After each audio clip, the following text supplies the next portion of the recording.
If you have something to sell, whether a service or a product, you have a sales team. Maybe that sales team is just you or dozens of salespeople. The big question today is, do you provide your sales team with the resources they need to close more deals? It's critical that you empower your sales team to succeed. That's our topic today. And to get into this, I welcome once again Ed Marsh, the founder and principal of Consilium Global Business Advisors. Ed, welcome to Straight Talk. Thank you very much for having me back, Jeff. I always enjoy these conversations. Absolutely, I do as well. So let's jump into it. Let's start with this. Can you give us what they call a 30,000-foot view of what sales enablement looks like for a successful organization? Yeah, so to the way you opened this up, this question of resources for the sales team, I think we can kind of put a term around it. It's a fairly common term in tech sales now, or tech marketing. We call it sales enablement.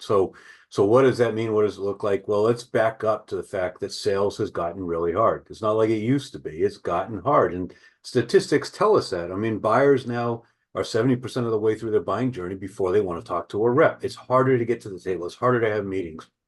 There's research that indicates that more than 60% of B2B sales reps consistently miss their quotas. But sales reps are not getting the job done. And 40% of complex sales, according to some research, are ending in no decision. The status quo wins. When you got buying teams with 8 to 12 people on it, where often one person can say no and kill a deal, and you have to have 8 to 12 say yes in order to make it happen. I mean, trying to get that together with personalities in different departments and everything going on is hard. And so this individual buying journey wanders back and forth as people research between areas that we traditionally thought of as being marketing and areas that we traditionally thought of as being sales. And we used to have this idea that there was this linear progression from one to the other, except that doesn't happen now. And people are hiding on the internet, doing their research, wandering back and forth between those areas. So given that, then what can we do to integrate marketing and sales? Certainly there's two different, very distinct skill sets and disciplines, but we need to figure out how to mash them together. And it's no longer just marketing creates a lead and throws it over the wall and sales sells it. We need tools, we need resources, as you said, we need certain kinds of activities, and we need to work together as a group to create a fabulous buying experience that'll help differentiate us from competitors, and it sets the sales team up for success in this tough market. Aspire has done an amazing job of getting us to look at the right numbers, like the cost of drive time. We load everything in that we need for the job and actually get a price spit out. We've been able to increase gross margin by 4 percentage points. Now I've got data that I can make real business decisions with. So much goes on behind the scenes or in the process to make that sale. So thank you for those details.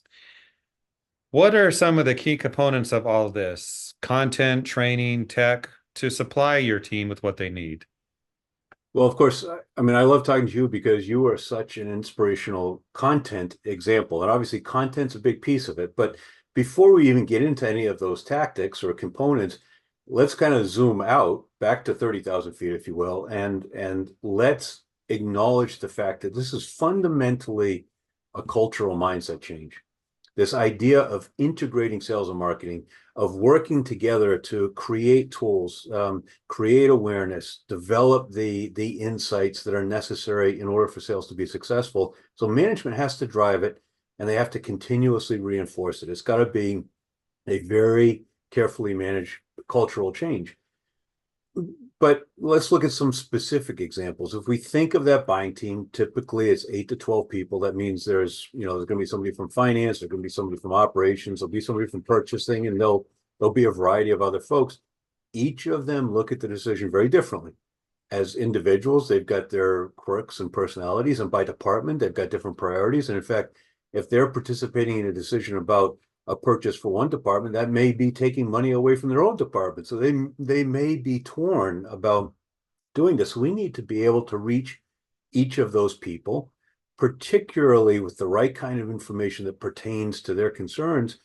But a sales rep is often only getting to maybe 3 or 4 of them sitting at the conference table or participating in the Zoom meeting. So it's almost like an iceberg. There's a lot of that buying team that we don't have access to directly. And so we need tools that will help us appeal to them, whether they're auditory or visual or kinesthetic learners, whatever their particular concerns are. We need various media, various messages that will reach them at the right time in their buying journey and bring them the right information to make it easy for them to kind of participate in this and see where we're going with it. You know, sometimes people think about the website as being their primary point of interaction. And certainly that's a big place, and people on a buying team will come in between meetings and they'll research, they'll look at things, they'll follow links, they'll do all that kind of stuff. But we need enablement to make it easy for them to find the information they want, to go from an anonymous website visitor clicking on some links and looking for something to a chatbot that helps them connect with the right person or find the right information. And maybe instead of a form where somebody fills it out and then they email 17 times and call and try to schedule a meeting and then coordinate about calendars, maybe that chatbot goes to live chat right to the right person. Or maybe it goes to a scheduling app so they can book the meeting, or right to a Zoom meeting from there.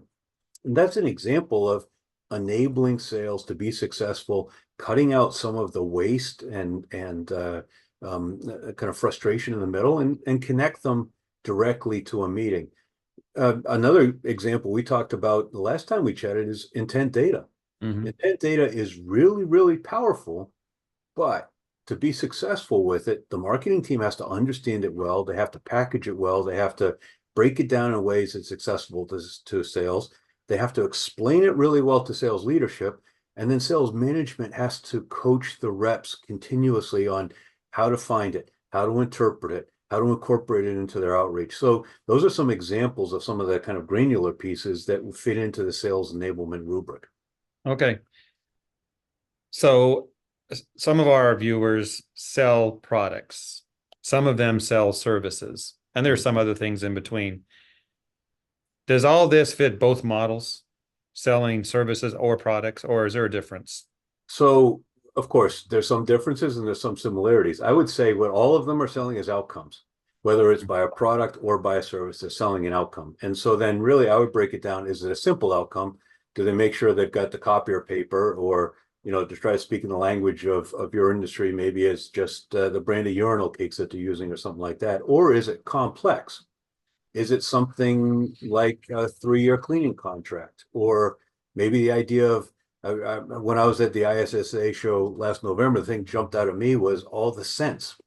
This idea of using scents as part of branding and everything else, you know, that becomes an increasingly complex decision if you've got a number of locations and all of that, or if you're trying to harmonize washing machines. I'm going to outdrive my headlights talking about your industry, but those are some things that kind of come to mind as I think about walking around the show.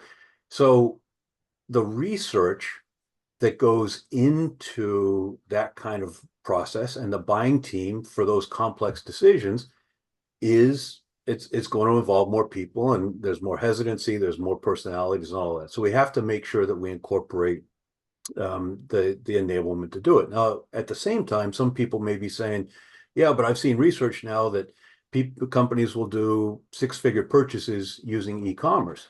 So let's also not confuse the difference between an easy transaction and an easy purchasing decision, because those are different things. That 6-figure e-commerce decision is probably the product of a buying team that's gone through that and would therefore benefit from having enablement content in order to make that. So I would say, first of all, in terms of B2B sales, we're always thinking outcomes rather than product or sales. And in terms of the importance of enablement, I would say it's based on the complexity of that decision. Yeah, that makes sense. A cleaning contract is much different than buying a urinal cake. For sure. Okay. So we're talking about the sales team. Let's talk about the customers. All of this, when it's in play and it's working, what does that do for the customer experience? Well, B2B buyers today are shaping, or their expectations for their B2B buying experience is being shaped by their B2C consumer buying experiences. So they're looking for richer experiences. They're looking for smoother experiences. They're looking for less friction. All of this is kind of the expectation. And so we need to be thinking about how we can make their buyer experience easier. And in a perfect world, that's exactly what sales enablement does. It reduces friction.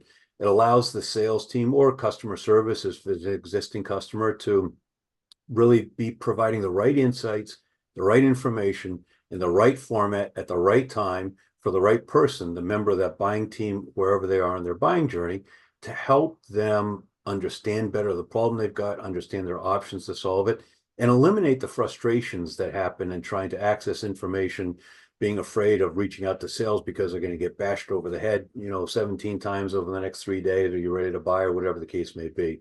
So it's really, I think, going back to that cultural change, if we think about the value of improving the buyer experience, that's a lot of what enablement does. Okay, so the sales enablement theme, good stuff. We're talking about sales, but what about the marketing team? How does the marketing department fit into this, or should it? All right. Well, so as you in your content world, I'm sure that you can empathize with the frustration that sales might feel if you said, hey, you've identified the fact that, for instance, a lot of deals are hanging up with the CFO or in the finance department. So you need to create a guide that explains how to justify this decision from the finance perspective. Sales team, go figure it out and make it happen. I mean, it's not going to happen, right? So controlling the technology, whether we talk about chatbot or intent data or content or alerts through the marketing automation system or whatever, these happen at the intersection of marketing and sales. And so it really is fundamental to sales enablement and to improving the buyer experience and to success, frankly, in today's kind of market environment, that marketing and sales have to really be very tightly integrated. Yes, different disciplines, different skills, different KPIs and metrics and compensation, all of that, but you have to think of it as being a revenue growth team, an integrated revenue growth function or system. Mm-hmm. With the similar goals, same goals, I guess you could say, end of the day. For sure. Ed, Absolutely. I think this might be a repeat question of some type, but I know we've covered technology and tools in the past. And you mentioned some here today, chatbots and things that will help the sales process. Anything worth mentioning here, though, besides what we've already covered to really push this sales enablement forward? Sure, absolutely. I mean, CRM, we got to feed information to the sales reps through the CRM so they get the insights that they need to deliver the right content at the right time to the right person at the right stage in the buying journey. Salesforce automation can help with that. Content sharing tools. If you've got a bunch of white papers and you need an easy way for the salespeople to consistently find the right version at the right time, to share it in the right way so you can tell who clicks the link and all of that, you need tools to do that.